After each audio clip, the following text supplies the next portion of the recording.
Assalamualaikum warahmatullahi wabarakatuh. Saya Intan Azahra, NIM 232101416. Di sini saya akan menjelaskan tentang tafsir ayat-ayat dan syarah hadis tentang ilmu pengetahuan. Topik pembahasannya terdapat 1 ayat-ayat yang membahas tentang ilmu pengetahuan beserta tafsirnya. Yang kedua, syarat hadis tentang ilmu pengetahuan.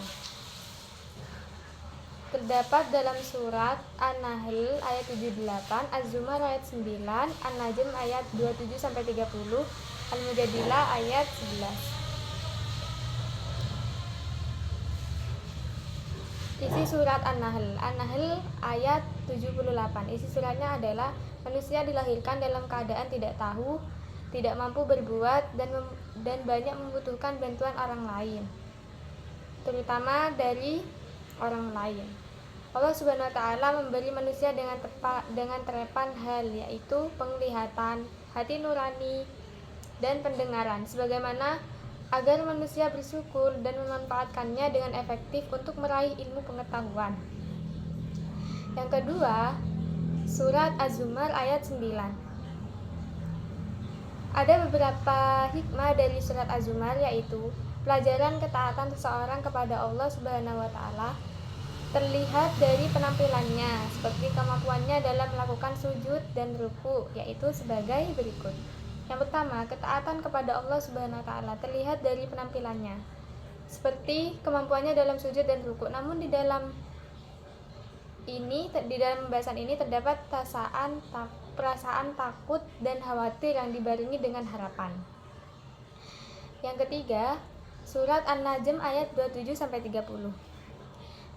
Ayat An-Najm menegaskan kepercayaan mereka dengan menyatakan bahwa orang-orang yang tidak beriman kepada kehidupan akhirat, yaitu kaum musyrikin Mekah yang menyembah berhala, sebenarnya mereka benar-benar menamakan malaikat dan mengatributkan kepada mereka sifat-sifat perempuan dengan menyebut mereka sebagai anak-anak perempuan Allah Subhanahu wa Ta'ala. Selanjutnya adalah surat Al-Mujadilah ayat 11. Ayat Al-Mujadilah secara umum menjelaskan tentang akhlak dan etika dalam menjalin hubungan harmonis dalam suatu majelis. Allah Subhanahu wa Ta'ala mengarahkan kepada orang-orang yang beriman bahwa ketika ada yang mengatakan kepada mereka berlapang-lapanglah, ini dapat diartikan sebagai berluas-luaslah, yaitu berusaha dengan sungguh-sungguh, bahkan dengan memaksakan diri untuk memberi tempat kepada orang lain dalam majelis. Selanjutnya adalah syarah hadis tentang ilmu pengetahuan. Pemahaman syar.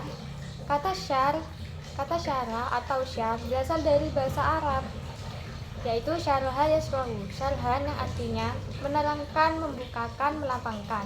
Syarah atau pemahaman biasanya digunakan untuk hadis, sedangkan tafsir untuk kajian Al-Quran.